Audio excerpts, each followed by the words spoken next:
नमस्कार, आप देखना शुरू कर चुके हैं महाखबर। आप पहली बार हमारे चैनल पर आए हैं तो हमें सब्सक्राइब करें, शेयर करें। यूपी में आज भारत जोड़ो यात्रा का दूसरा दिन है। सुबह 6:15 पर राहुल प्रियंका के साथ यात्रा बागपत के मूवी कला से शुरू हुई। सबसे पहले तिरंगा फहराने के साथ राष्ट्रगान, फिर आतिशबाजी हुई। बुधवार को रालोद कार्यकर्ता यात्रा में शामिल हुए। यूपी में यह पहला राजनीतिक दल है जो ऑफिशियल तौर पर यात्रा में शामिल हुआ है। 48 किलोमीटर की यह यात्रा शामली के एलम में नाइट स्टे करेगी। यह कस्बा पलायन के लिए चर्चित रहे कैराना से 15 किलोमीटर दूर है। कल यानी 5 जनवरी को सुबह यात्रा कैराना से होकर गुजरेगी। बागपत के गांव सीसाना के नजदीक राहुल गांधी ने अग्निवीर भर्ती प्रक्रिया से जुड़े 5 युवाओं के करीब 25 मिनट तक बातचीत की। इसमें एक युवा देवीलाल चौधरी भी शामिल था, जिसने भारत की ओर से 100 किलोमीटर रेस में गोल्ड मेडल जीता था। उन्होंने राहुल गांधी को बताया कि अग्निवीर भर्ती में उनका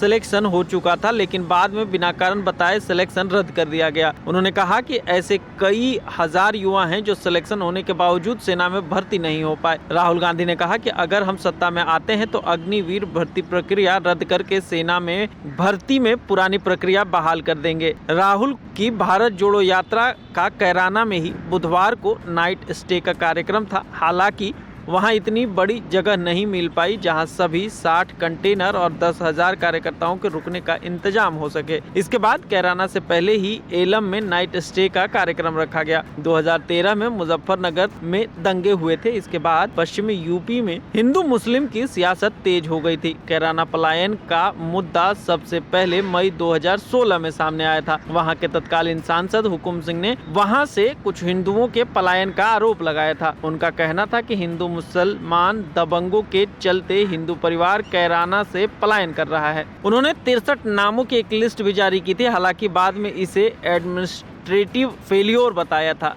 इसे लेकर देश भर में खूब राजनीति हुई। यूपी में चुनाव के आसपास कैराना का मुद्दा खूब चर्चा में रहता है। 2022 के विधानसभा चुनाव के पहले केंद्रीय गृह मंत्री अमित शाह और मुख्यमंत्री योगी कैराना गए थे।